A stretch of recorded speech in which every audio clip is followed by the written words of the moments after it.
Hi everyone, my name is Kyle Bosman. I'm here to give you my 5 big takeaways from yesterday's PlayStation meeting. Let's get started. Takeaway number 1. I don't think Sony realized they were announcing the PlayStation 4. What I mean by this is I don't feel like they made it as much of an event as I think we all expected it to be. They treated some things that are important to us like they're not important, and that felt weird. From just when they announced the title of the actual console to when they kind of just flashed the UI for a few seconds. We care about the UI. And even to when they showed Knack, I feel like they didn't realize that this was the first PlayStation 4 game we'd be seeing. I know that we are always asking for new IP and we're asking for new characters and new titles and new experiences, and Knack is some of those things. Not like the best way to start off this door-busting presentation of what the PlayStation 4 can do. Like, hey, here's a little robot, there's a lot of particles around him. Like, okay. The thing is we did care about the first game, and we cared about the controller, and we cared about the name, and none of that was treated with any sort of significance. Don't just flash us your boobs. Make us earn those. We like you. Takeaway number 2. Saying the word content counts as an announcement. Sony ended their PlayStation meeting with Bungie, and I think Sony thought that they were ending with their biggest announcement. But in reality, it was just Bungie saying, hey, we're back on PlayStation consoles. Hope you guys missed us. What we're bringing you guys today is some exclusive gameplay from our next game, Destiny. And they just showed like a guy reloading his gun. and then after that, they're like, and now we're going to announce that when Destiny launches this fall, it will have content that is only available on the PlayStation versions of this game. And you guys, I know this is probably not your fault, it's probably your boss's fault. We're not excited about that content. We don't know what it is. Is it a map? Is it a weapon? Is it a dinosaur you can ride on? Do we get to go on the big floating ball in the box art? What is the content? And what bugs me so much is thinking about these executives who are shaking hands and saying, yes, exclusive content. Like we like the word content. We don't like that word. We hate the word content. We don't use that word. We're not just like, hey, did you download any new content last night, dude? Yeah, I played some great content last night. Nobody says that. And I think, honestly, most of us don't even know what Destiny is. And from the trailers that you've shown, it just looks like a game where you kind of like slide around sunsets and reload your gun. We don't know what actual gameplay looks like, but we do know at this point that there will be exclusive content. Takeaway number 3. Media Molecule might be one of the best things Sony has going for them. Why? Because Media Molecule was having fun at that press event. I thought mistakenly that it was going to be a fun press event after that opening montage where Sony declared a war on reality. I was on board. They were like, imagination is our only weapon. We fought together, we died together. They show Sephiroth, they show old Crash Bandicoot commercials. I was so ready. I was ready to enlist on the war on reality. And then every presenter after that kind of just dropped that enthusiasm. I think worst of all was Nate Fox from Sucker Punch. He came out and had dramatic lighting on his face, and he said, when I was young, I got beat up by the cops because I was doing a protest. And now I made a video game about it. You guys think that Homeland Security is pretty bad now, huh? Well, imagine if superheroes were real. What then? Would you be a superhero? Nate Fox is a cool guy, but that speech was super bad. That was worse to me than 4 giant enemy crabs. It just showed no self-awareness, and it was very serious, and it was not fun. This is a console announcement. What are you doing, dude? We're here to see the PlayStation 4, what it's capable of, and that trailer you showed afterward seemed like no fun. This is an opportunity that you failed at to show us something that we've never seen before. And this is where Media Molecule succeeded. This is why I'm so happy with them, is they showed us something we've never seen before. They used 2 Move controllers in a practical way to design a 3D model that seemed intuitive. It seemed like you or I could do that. Maybe we can't, but they made it seem that way at least. And then they did a totally dumb thing, and they showed a ridiculous puppet show rock and roll music video. And that should have been lame. That should have been completely uncool. But it was great and somehow endearing and touching. And that was because Media Molecule was having fun. Yoshinori Ono was too. I think he was the only other guy. But that was it. This should be fun. Make them fun. I don't know. Takeaway number 4. This fall, next gen is going to overlap a lot with last gen. What I mean by this is it appeared that from what all of the third parties showed us of the games they plan on releasing this fall, it's extremely likely that every PlayStation 4 game released this fall will have a PlayStation 3 counterpart.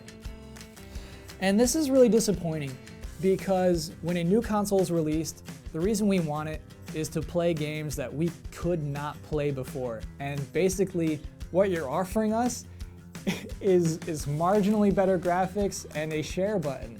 If we're going to get excited about new hardware, we want to believe that a game like Watch Dogs would not be possible on our PlayStation 3s and Xbox 360s.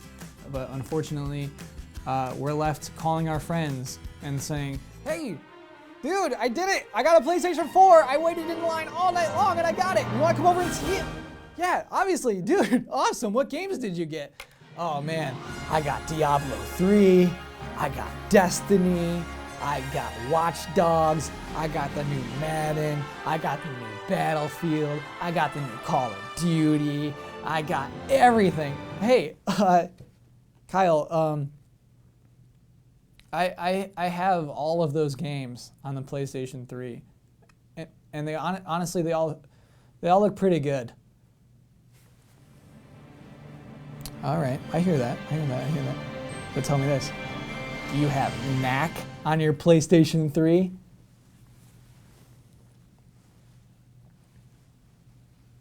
Hang up.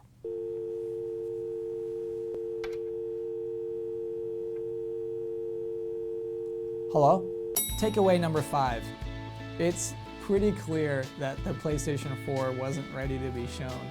I think that this event happened early, and it's kind of clear now that the purpose was more to get us talking about the PlayStation 4, which we're doing now, as opposed to wanting the actual console itself. It's really hard to want a thing without seeing the actual thing. It's hard to get attached to the idea of the PlayStation 4 without seeing that console. I know that's stupid. The PlayStation 4 seems still like an idea as much as it was a week ago.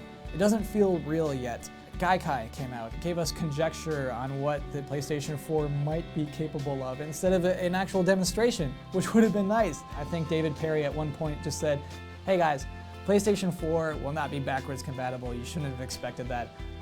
But imagine this. Imagine if the PlayStation 4 is capable of streaming in games from all the other PlayStation consoles. Wouldn't that be great? Well, we don't have that yet. But we might, we might work on that. That might be something we have in the future. So hang tight. We might someday get around to that. Well, look, get around to that now. Why would you bring that up if you're not capable of doing that yet? And I'm not sure how much gameplay we actually saw. I mean, Killzone looked legit, and then Watch Dogs was running on a PC. And I don't think that anything's wrong. I just think that the developers weren't ready to show games running on PlayStation 4 hardware yet. I think that Final Fantasy brand director Shinji Hashimoto said it best when, after showing Agni's Philosophy again, it was the exact same thing they showed before E3 last year. He walks out on stage and says, "Please be excited for E3 this year." And I guess that's all we can really do is please be excited. I guess thanks for asking. That's all we have, because honestly not much was shown. A lot of people basically told us, "Hey, the good stuff's coming at E3. Then what did we just watch? What was that for?" I guess to get the conversation started, to get the ball rolling, and not to show too much. Anyway, that concludes my list of big takeaways. I hope it wasn't too negative. I'm actually very excited about the PlayStation 4. I think it's pretty remarkable even that they made it to 4. That a console is able to count up that high is kind of remarkable in itself. Also, before I go, I wanted to say that the reason I'm back here again, is because of all the positive comments from the segment I did last week. Thank you very much. You have positively influenced what I get to do at work for now. We'll see how this does. But anyway, thank you very much for that. I really appreciate it. Also, really quickly before I go, I want to thank Marcus Beer for doing a little shout out on his own show, Annoyed Gamer. He didn't have to do that. No one asked him to, but he's a nice guy and he did that. So go watch every Annoyed Gamer that is on GameTrailers.com. Anyway, I hope I'm able to see you guys again. I hope I'm able to find a way to make that happen and maybe get a wider desk. We'll see. Regardless, have a great weekend. Hello? Kyle? Did you hang up?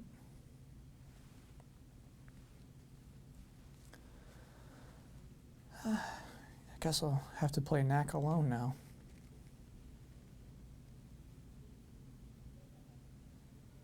Post a Ustream, me playing Knack. The best Knack player in the world, Kyle Bosman. You better believe it. I'll post the last 15 minutes of all my Knack clips on YouTube. I'll get millions of hits. Everyone will be clamoring to see me play Knack. That'll show him on his PlayStation 3 with his old games. Huh. You can't even play Knack. Who do you think you are? And the thing is, Knack is a good game. It's deep. The story is serious. The characters look cool. Knack is going to take us into a new generation of experiences. I can't go on any further.